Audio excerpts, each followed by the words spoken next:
Indira kit ಹೊಸ ವರ್ಷಕ್ಕೆ gift, K H Muniyappa ಹೇಳಿಕೆ.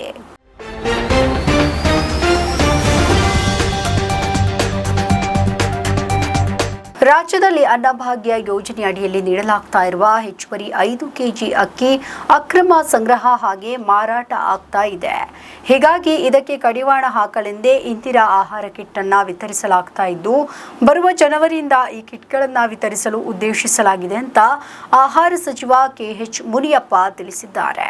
ಮೇಲ್ಮನವಿಯ ಪ್ರಶ್ನೋತ್ತರದ ವೇಳೆ ಬಿಜೆಪಿಯ ಸಿಟಿ ರವಿ ಕೇಳಿದ ಪ್ರಶ್ನೆಗೆ ಪ್ರತಿಕ್ರಿಯೆ ನೀಡಿದ ಅವರು, 5 ಗ್ಯಾರಂಟಿಗಳ ಪೈಕಿ ಅನ್ನಭಾಗ್ಯ ಕೂಡ ಒಂದಾಗಿದೆ. ಇದರ ಅಡಿಯಲ್ಲಿ ಬಿಪಿಎಲ್ ಕಾರ್ಡ್ ಹೊಂದಿರುವ ಕುಟುಂಬದ ಪ್ರತಿ ವ್ಯಕ್ತಿಗೆ ಮಾಸಿಕ ಹೆಚ್ಚುವರಿ 5 ಕೆಜಿ ಅಕ್ಕಿಯನ್ನು ನೀಡಲಾಗ್ತಾ ಇದೆ. ಆದರೆ ಇತ್ತೀಚೆಗೆ ಅಕ್ರಮವಾಗಿ ಅಕ್ಕಿ ಸಂಗ್ರಹ ಮತ್ತು ಮಾರಾಟ ಮಾಡ್ತಾ ಇರುವ ಪ್ರಕರಣಗಳು ನಡೀತಾ ಇದೆ. ಇದಕ್ಕೆ ಕಡಿವಾಣವನ್ನು ಹಾಕಲು ಇಂದಿರಾ ಕಿಟ್ ನೀಡಲು ನಿರ್ಧರಿಸಲಾಗಿದೆ. ಬಹುತೇಕ ಜನವರಿಯಿಂದ ಇದನ್ನು ವಿತರಿಸಲಾಗುವುದು. ಇದರಿಂದ ಜನರಿಗೆ ಪೌಷ್ಟಿಕ ಆಹಾರ ಕೂಡ ಸಿಕ್ಕಂತಾಗುತ್ತೆ ಅಂತ ಹೇಳಿದ್ದಾರೆ.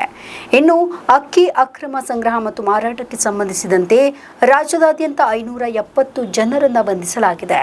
ಒಟ್ಟು 29,603.15 ಕ್ವಿಂಟಲ್ ಅಕ್ಕಿ ಹಾಗೆ 314 ವಾಹನಗಳನ್ನು ವಶಪಡಿಸಿಕೊಳ್ಳಲಾಗಿದೆ ಅಂತ ಹೇಳಿದ್ದಾರೆ.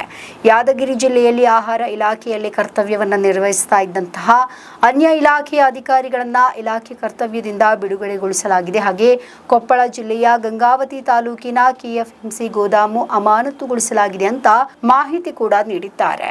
ನಮ್ಮ ಈ ವಿಡಿಯೋ ನಿಮಗೆ ಇಷ್ಟ ಆದಲ್ಲಿ ಲೈಕ್ ಮಾಡಿ, ಶೇರ್ ಮಾಡಿ, ಕಮೆಂಟ್ ಮಾಡಿ ಮತ್ತೆ ಸಬ್ಸ್ಕ್ರೈಬ್ ಮಾಡಿ.